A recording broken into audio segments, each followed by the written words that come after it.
Reproduction of organism. Lifespan. Lifespan mean the period from the birth to the normal death, অর্থাৎ কোনো জীব যতদিন বাঁচে সেটাই হলো তার লাইফস্প্যান।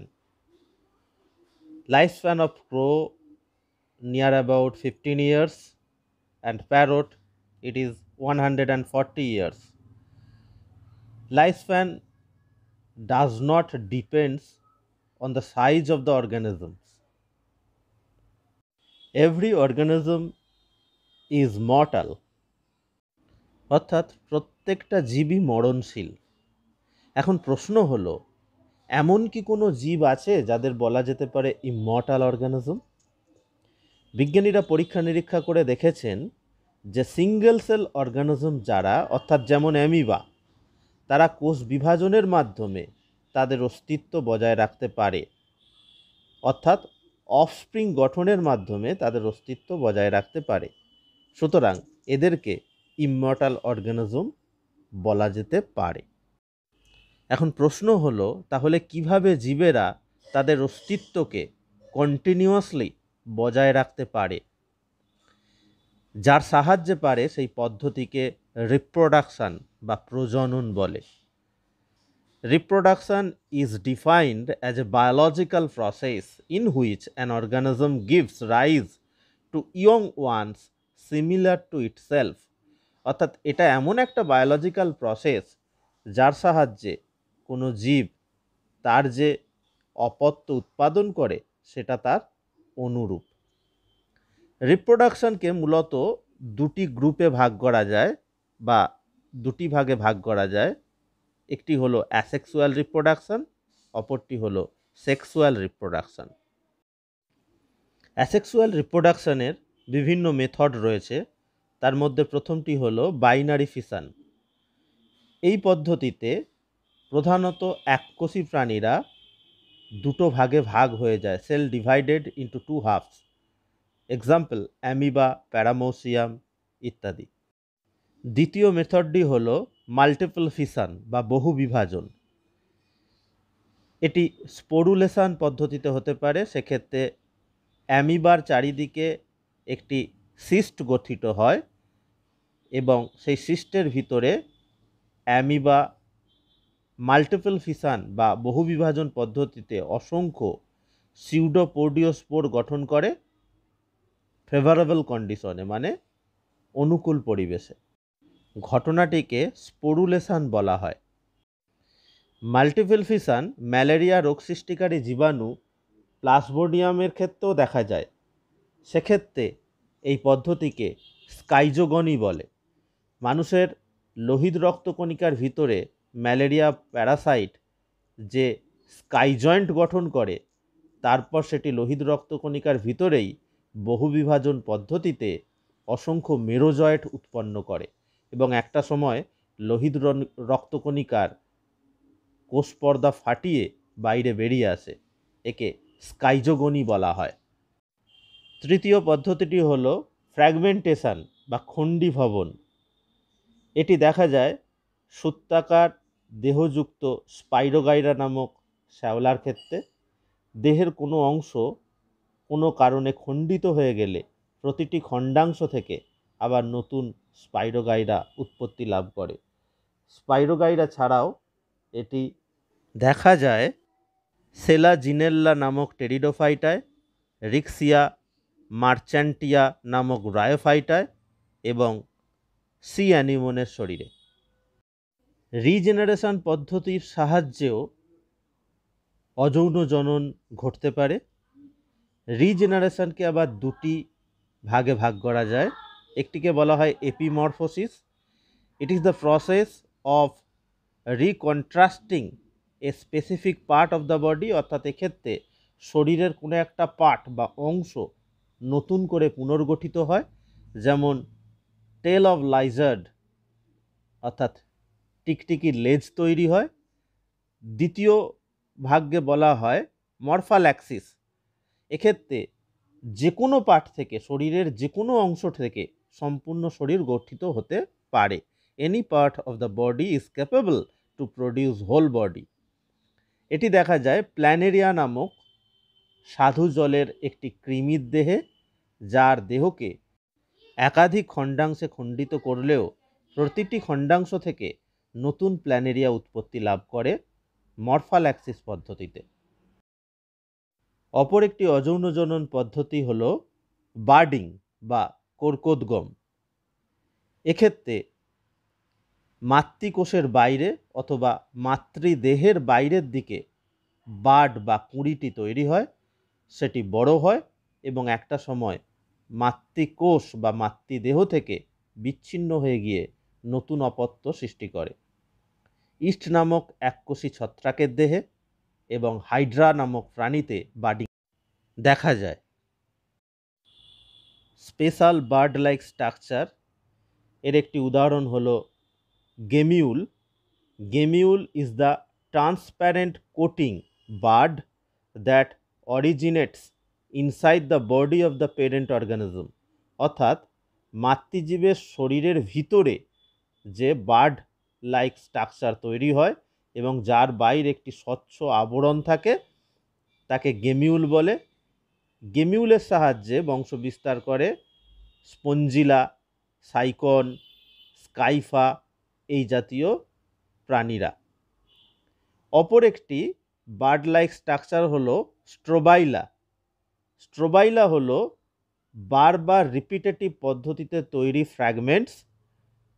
এর মাধ্যমে বংশ বিস্তার করা বা অযৌন জনন সম্পন্ন করার পদ্ধতিকে স্ট্রোবাইলেশন বলে। এটি অরেলিয়া প্রাণীতে দেখা যায়। অপর একটি বার্ড লাইক স্ট্রাকচার হলো স্ট্যাটোব্লাস্ট। এটিও মাতৃজীবের শরীরের ভিতরে তৈরি হয়। এটি দেখা যায় ব্রায়োজোয়া পর্বের প্রাণীদের শরীরে। পরেরটি হলো স্পোর ফর্মেশন। এখন স্পোর প্রধানত দুরকম হতে পারে। একটিকে বলা হয় জুস্পোর, অপরটি হলো অ্যাপ্লানোস্পোর। জুস্পোরের ক্ষেত্রে ফ্ল্যাজেলা থাকে, যে কারণে এরা মুভ করতে পারে, কিন্তু কোনো সিস্টের আবরণ থাকে না। এরা সাধারণত জুস্পোরাঞ্জিয়াম থেকে উৎপত্তি লাভ করে। অ্যাপ্লানোস্পোর বিভিন্ন রকম হতে পারে। প্রধানত 4 রকমের অ্যাপ্লানোস্পোরের উপরে আমরা গুরুত্ব দেব। একটি হলো কনিডিয়া বা কনিডিওস্পোর। এটি ফ্ল্যাজেলা বিহীন, প্রধানত ছত্রাকের হাইফি বা অনুসূত্র থেকে এক্সোজেনাস পদ্ধতিতে অর্থাৎ বাইরের দিক থেকে এটি তৈরি হয়। এটি দেখা যায় পেনিসিলিয়াম, অ্যাসপারজিলাস, ফাইটোপথোরা প্রভৃতি ছত্রাকের দেহে। সেকেন্ড টাইপের অ্যাপ্লানোস্পোর হলো ক্লামাইডোস্পোর। এটিও ফ্ল্যাজেলা বিহীন, ছত্রাকের অনুসূত্র থেকে তৈরি হয়, তবে ইন্টাজেনাস পদ্ধতিতে, অর্থাৎ অনুসূত্রের ভিতর থেকেই এটি উৎপত্তি লাভ করে। এটি দেখা যায় মিউকর, রাইজোপাস, ফাইটোপথোরা প্রভৃতি ছত্রাকের দেহে।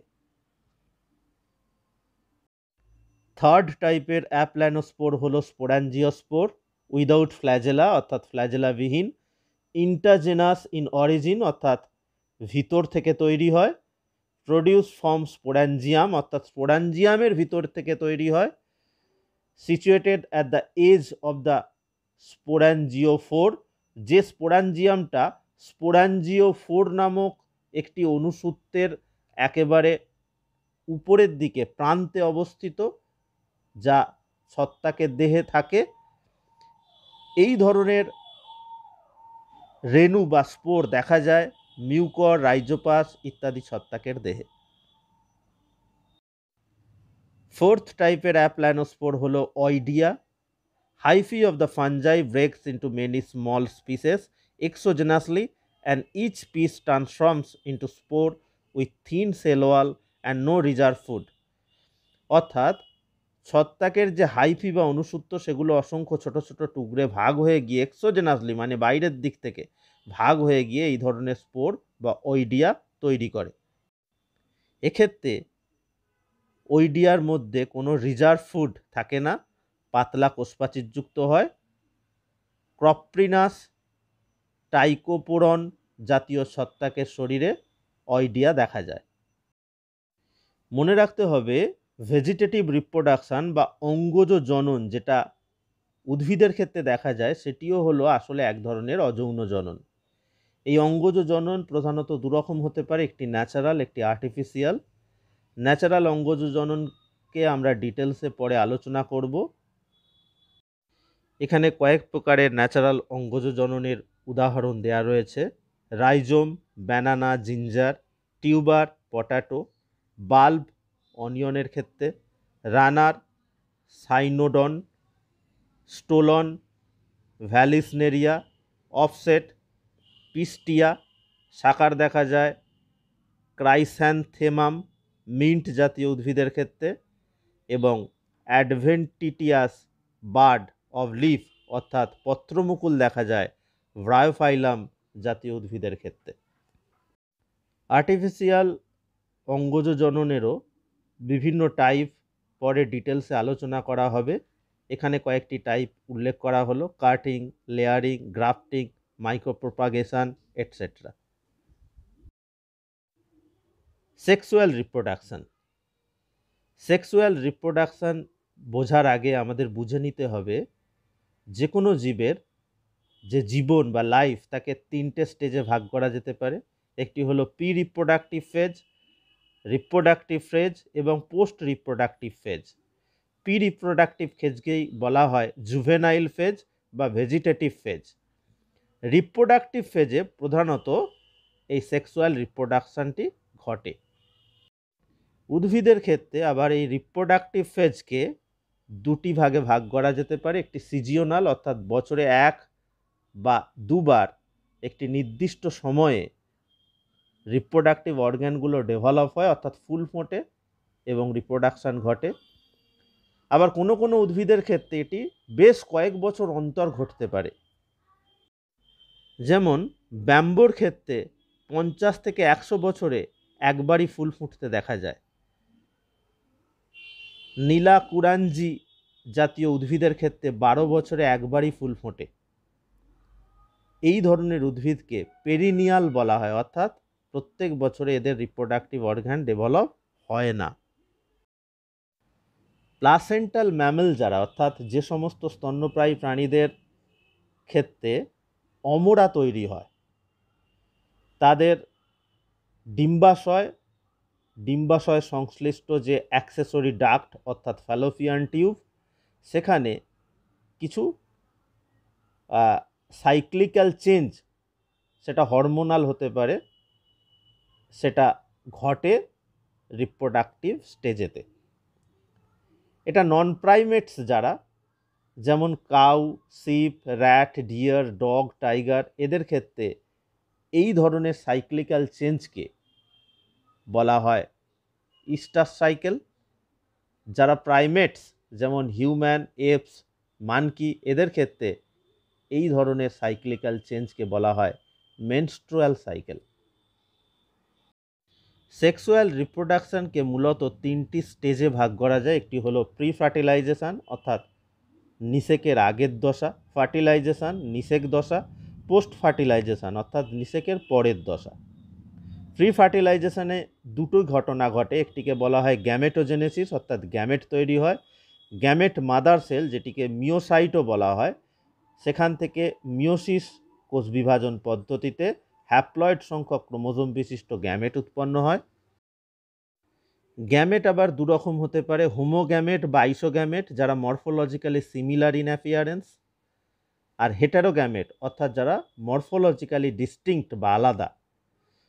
যদি হেটারোগ্যামেট হয় তারা আবার দুরকম হতে পারে: ফিমেল গ্যামেট যেটাকে এগ বা ওভাম বলা হয়, এবং মেল গ্যামেট যেটাকে স্পার্ম বা অ্যান্থেরোজয়েড বলা হয়।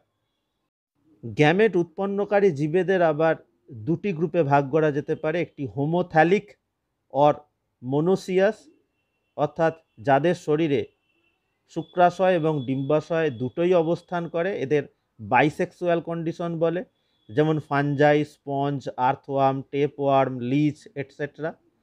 এদেরই বলা হয় হার্মাফোড্রিয়েট। আরেকটি গ্রুপ হলো হেটারোথ্যালিক, এদের ডায়োসিয়াস বলা হয়, ইউনিসেক্সুয়াল কন্ডিশন এক্ষেত্রে দেখা যায়, অর্থাৎ শুক্রাশয় বা ডিম্বাশয়ের মধ্যে কোনো একটি শরীরে অবস্থান করে। এক্ষেত্রে দেহটি মেল বা ফিমেল হতে পারে। দ্বিতীয় ঘটনাটি হলো গ্যামেটস ট্রান্সফার, অর্থাৎ কিভাবে প্রধানত মেল গ্যামেট বা শুক্রাণু বা অ্যান্থেরোজয়েডস পুংদেহ থেকে ডিম্বাশয়ের দিকে স্থানান্তরিত হয়। প্ল্যান্টের ক্ষেত্রে এই পদ্ধতিকে পলিনেশন বলে। এর আবার দুটি ভাগ, অটোগ্যামি এবং অ্যালোগ্যামি, অর্থাৎ স্বপরাগযোগ এবং ইতর পরাগযোগ। এগুলি নিয়ে পরের অধ্যায়ে বিস্তারিত আলোচনা করা হয়েছে। পুং এবং স্ত্রী গ্যামেটের মিলনকে, অর্থাৎ ওভামের সাথে স্পার্মের ফিউশনকেই বলা হয় ফার্টিলাইজেশন। এর ফলে ডিপ্লয়েড সংখ্যক ক্রোমোজোম বিশিষ্ট জাইগোট গঠিত হয়। এখন এই ফার্টিলাইজেশন কোথায় ঘটছে তার উপর নির্ভর করে এটি ইন্টারনাল ফার্টিলাইজেশন বা এক্সটার্নাল ফার্টিলাইজেশন হতে পারে। ইন্টারনাল ফার্টিলাইজেশনের ক্ষেত্রে নিষেক প্রক্রিয়াটি শরীরের ভিতরে ঘটে। এক্সটার্নাল ফার্টিলাইজেশনের ক্ষেত্রে প্রক্রিয়াটি শরীরের বাইরে ঘটে। Parthenogenesis, female gametes undergo developmental change to form new organism without fertilisation, অর্থাৎ ফার্টিলাইজেশন বা নিষেক ছাড়াই ফিমেল গ্যামেট বা ডিম্বাণু বিকশিত হয়ে নতুন অপত্য তৈরি করে। এই ধরনের জনন দেখা যায় হানিবি, রটিফার, কিছু লাইজার্ডের ক্ষেত্রে এবং কিছু বার্ড যেমন তুর্কি জাতীয় পাখিদের ক্ষেত্রে। ফার্টিলাইজেশনের ফলে উৎপন্ন ডিপ্লয়েড সংখ্যক ক্রোমোজোম বিশিষ্ট জাইগোট ধীরে ধীরে এমব্রায়োতে রূপান্তরিত হয়। প্রধানত দুটো পদ্ধতি এখানে কার্যশীল থাকে। একটি হলো সেল ডিভিশন বা মাইটোসিস। মাইটোসিস কোষ বিভাজনের মাধ্যমে কোষের সংখ্যা ক্রমশ বাড়তে থাকে।